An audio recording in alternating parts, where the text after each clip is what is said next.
greet our wife and husbands a happy Valentine's Day? Happy Valentine's! Those are our members. Happy Valentine's Day, brothers. Happy Lord's Day! Again, I would like to introduce our speakers. Our speakers are married for 35 years and they have 2 children, and they've been a member of Anglicana for maybe more than 30 years. I would like to introduce Melvin and Maite Montelibano.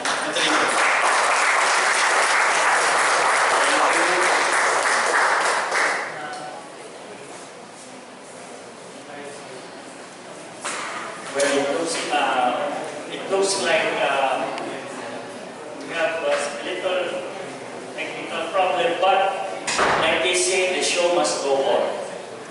And what is more important, I think, is what we say than what you say in the word. Okay? So I would like to start that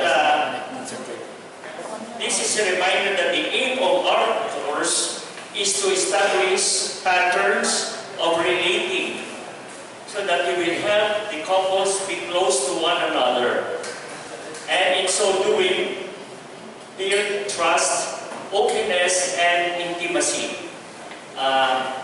Our first exercise later will be on page 37, but I will not go into that now. I will just go into the start of the talk.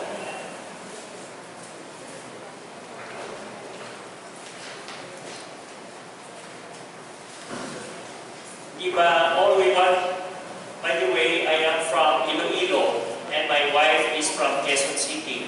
So sometimes my Tagalog sounds a little Visayan, so just bear with me. What we want to achieve is intimacy. Intimacy which is built on openness, which also makes communication vital. If we are to be intimate with one another, we have to tell each other what is going on inside us. But sometimes we upset and hurt one another unintentionally. Tama ba? And sometimes we are not even aware of the hurt that we cause to our spouse.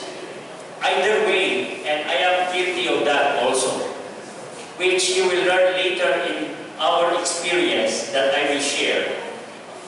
It is also difficult to open to someone when we are hurt, or we, especially when we no longer trust our partner at times. Like what Pope Francis said, there is no perfect family. We will make mistakes, and I am glad that he mentioned that, because there will be times in our married life that we are going to hurt one another. That's why this talk is very important, the power of forgiveness. And remember, the closer the relationship between two people, the more potential there is to hurt. Why? Because when a major hurt is left unattended, the hurt can undermine the trust and the openness that we have for one another. Maybe what you can do is you can just write down notes of important things that I will say. So, without healing, there will be no intimacy. Remember, both husband and wives, if there is no healing of relationship, there can be no intimacy. So this afternoon we are looking at the ways we can heal the hurts that we can inflict on one another. And the key here is forgiveness, which is vital in building and maintaining our intimacy. And we also need to develop the habit of asking for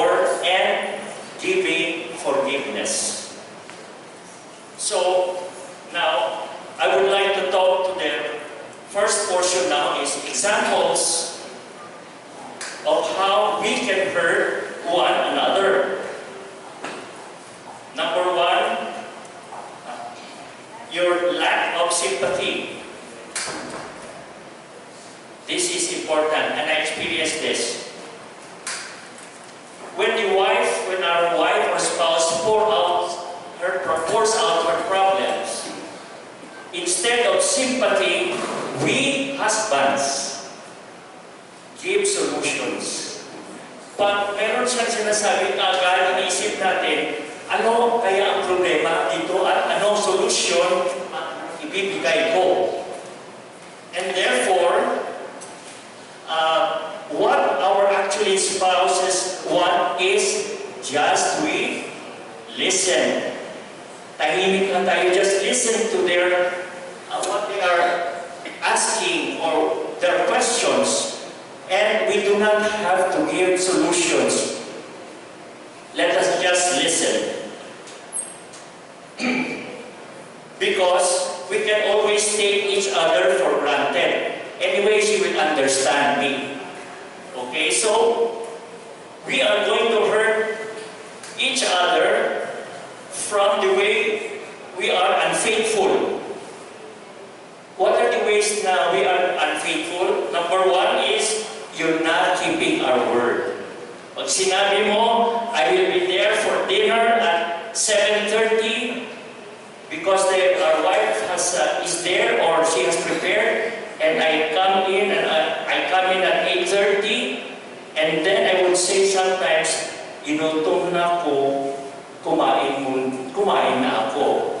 See, sometimes I think that she will understand, and yet that is one case of unfaithfulness, which is we do not do what we say we will do.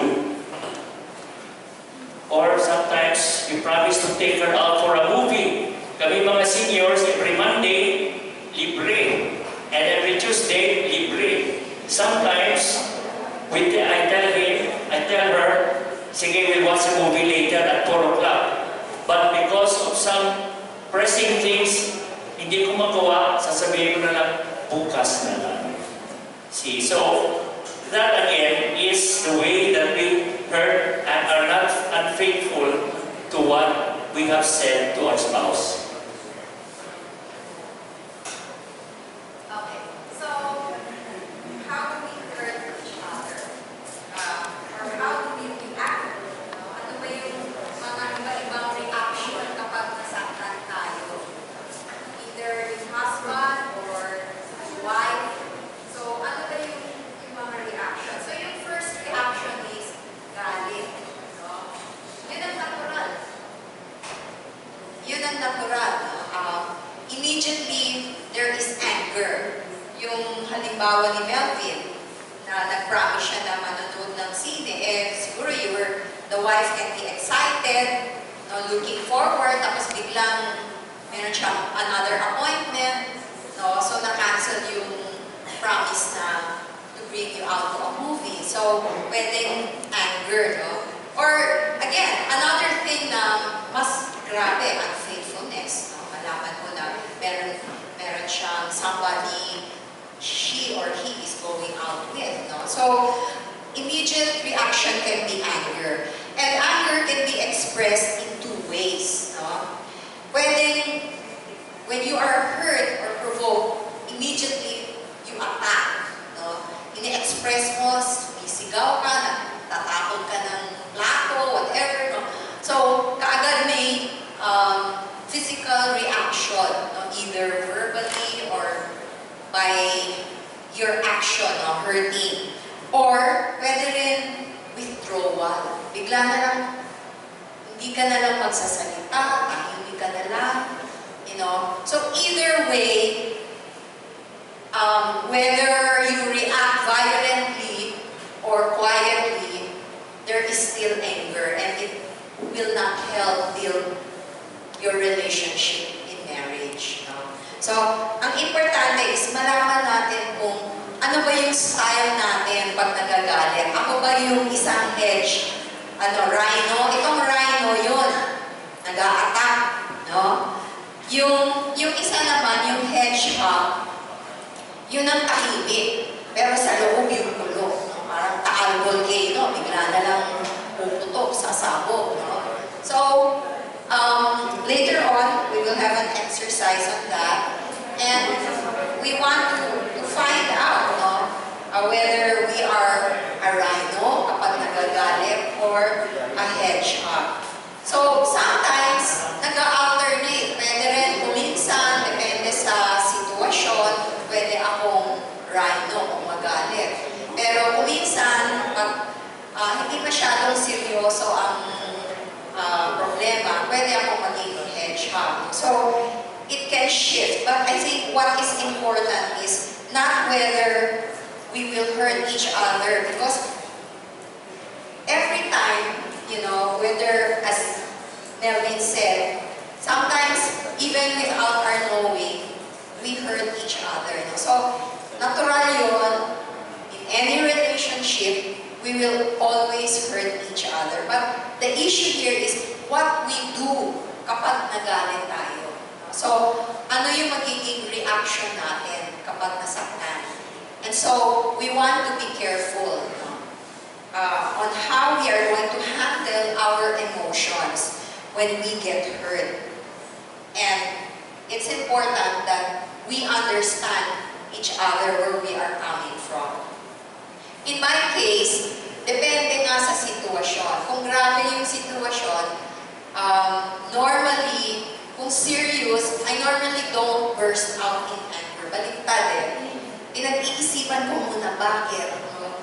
Ba't hindi niya sinabi or ba't ginawa niya yun? So, ini-internalize ko muna, tumatahimik ako. Pero yung mga maliliit na bagay, mas mabilis. Kunyari, kahapon lang,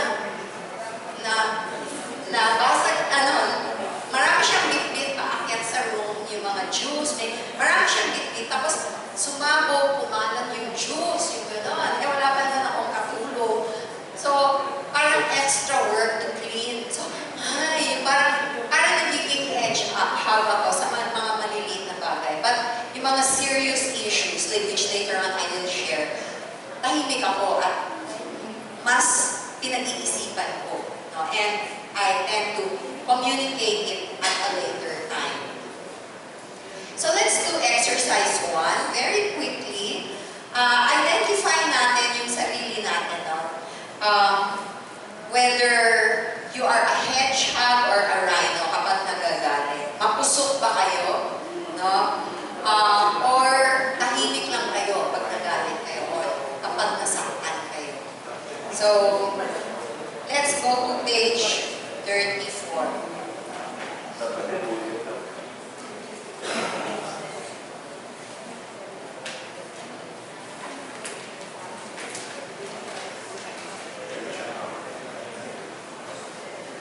Very shortly, just pag-usapan niyo lang, rhino ba ako or hedgehog?